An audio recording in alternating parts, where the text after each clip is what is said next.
Welcome guys back to another interview. This is Voices of the Coast, where I get out and talk to coasters about the coast. And who are you?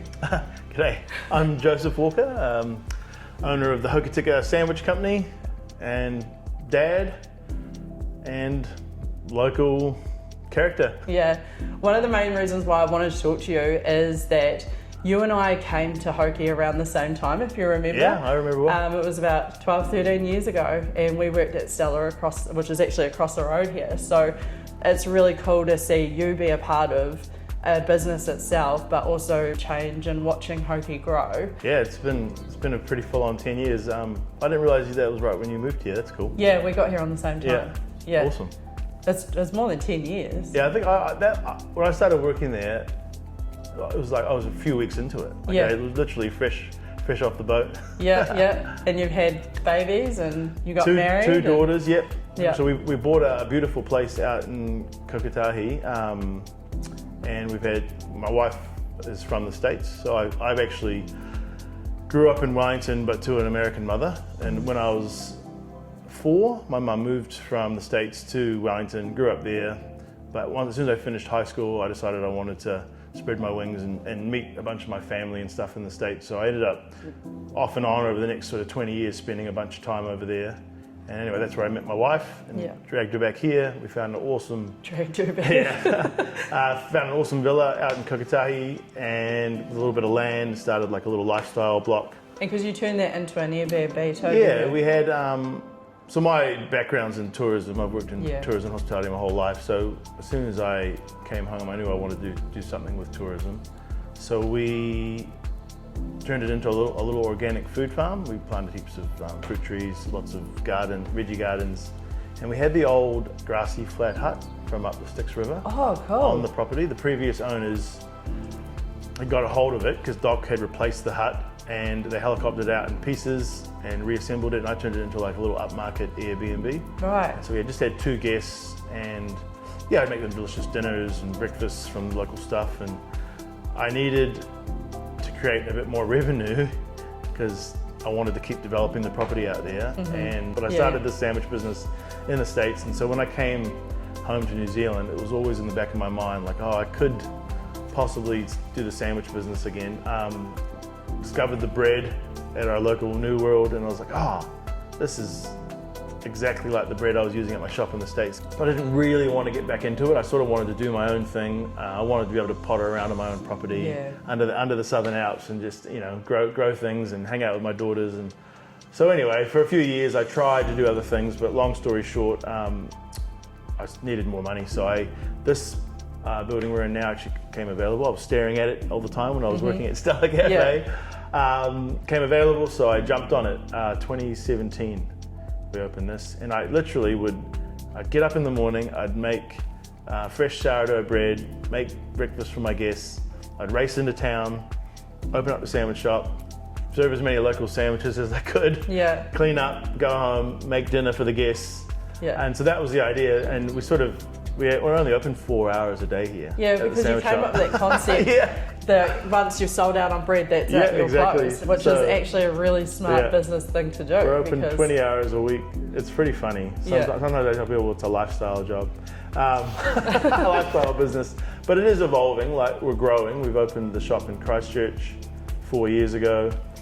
I'd love to open one all over the place. I think every little town in New Zealand could have a fresh sandwich shop, to be honest. That's the next challenge. And so you've already done really well. Like, the reputation of the sandwich company is incredible. And I mean, Sam the Trap Man, he gave you a shout out. Ultimately, it just comes down to, it's just real food. Like, it's a fresh sandwich. We don't take any shortcuts. Everything is made with care of the customer in mind. Plus, sandwiches are just such a great food item. That's so good. What's your favourite sandwich? To be honest, people ask me that all the time. It's tough because I'm the variety of spice of life sort of guy. I honestly probably eat a different sandwich every day. But if I had to choose one, the Italian is very classic. That's probably what I'd choose. But I also really like the New Yorker with the sauerkraut. So maybe I'd bang a bit of sauerkraut in the Italian, and then I'd be happy. You've owned your own businesses, you're a dad, and what's next for you? Well, I'm running for council. Yeah, how's that going? Yeah, no, it's good. It's interesting. I've mostly just been trying to talk to as many people as I can. I see shortcomings that I feel like I can help with, Yep. but it's daunting. I mean, it's a tough gig working for local government, from my understanding, and talking to previous and current councillors. So yeah, we'll see what happens. Democracy will do its thing, and I'll know in a couple of weeks. Otherwise, if I don't get on council, I'll just keep charging on the sandwich front, Yep. keep being dad, try to get out in the mountains as much as I can. Yeah. Where do you think is the most iconic place on the West Coast? On the entire West Coast? Yes. From Karamea to Haast? Yeah. Well, I think the most iconic's probably got to be the glaciers. They've been, they've had tourism for a century now, and probably way well before that. But they've been on the map for a good 100 years. But that's changing, right? They're receding. It's harder to access them, and I think we're doing a really good job creating new iconic spots. Yeah. Hopefully, we can get to the point where just the whole coast is iconic. Yeah. It is though, in its own right. Yeah. So, do you think it rains here a lot? Well, yes and no. By the volume, yes, it rains heaps. But the sunshine hour is what is important, and we actually have the same sunshine hours as Auckland and Wellington. It's pretty much on par. It's like the worst and the best thing for the coast, because it sort of maybe keeps people away and lets us have our little paradise. But really, we don't want people staying. We want people coming. Yeah. And if you travel around the country, especially before I moved here, this is really there's still the stigma.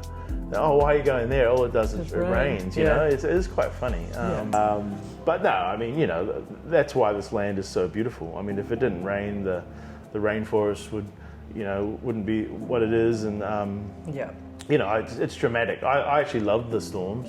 I love to see the sunshine after a storm. I like it because it gives me a chance to just reset, rest. And then catch up on all the things that I've been putting off, because when it's sunny, you're out and you're trying to smash out. Yeah, that's a good point.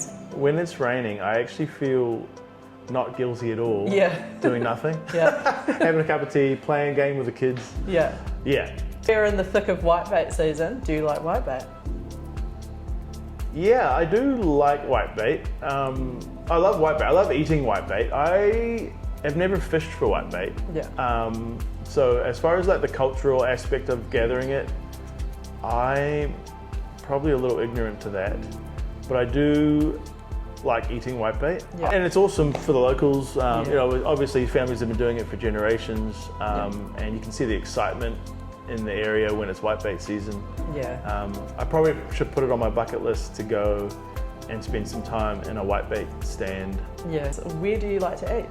I love the pies up at the West Coast Pie Company. Yeah. To me, they've become like an iconic food item of the coast. Emily and her team are doing a great job up there. Recently, I've been up to the new pizzeria in Reefton. Oh yeah. I just seen an ad for that there Bostanados. Yeah, it's the owners up there are lovely. They've come from a hospitality background, and they're smashing it. Like the pizza, it's proper pizza. Yeah. And then locally, there's the local spots. I often on Friday night we'll have a beer and a bowl of chips, looking at the ocean at the beachfront. Yeah. That's the best view in town, really, from an eatery. I go out to the Woody, 2 for Tuesdays. Pretty. I love the little carafe Thai. Often, if I especially when I get out of the pub on a Friday, I usually beeline it for the Thai. Greasy feed. They're a lovely Thai family that run it over there. But everyone, there's so many options. We're a tiny little town of 3,500 people. I think we have 18 eateries or something. Yeah. Where's your favourite place to visit on the coast? On the coast. You know what we've been doing a lot lately is we've been renting the little schoolhouse down in Aotearoa. Oh, we were just down there the other day. Yeah, we've been down there 2 or 3 times now, and we really love that. The beach is amazing to explore. And at night, a lot of people light fires and stuff down the beach, eh? Yeah, it's a beautiful spot. So we've been really enjoying Aotearoa, and it's a great little community there. Where else? I love the whole coast. It's so dramatic, from South Westland all the way up to the golden sandy beaches up near Karamea and the start of the Hifi there. It's all pretty spectacular. I would happily visit all of it at any moment. Describe the coast in 3 words. In 3 words. Shoot, I should have done some homework on this. I knew you were going to ask it. Well, it's obviously wild. It's powerful. What's the 3rd one? Maybe quirky. Yeah, because the locals, the communities, it's quite quirky. Like if you go to our annual Christmas parade, you'll understand what I mean.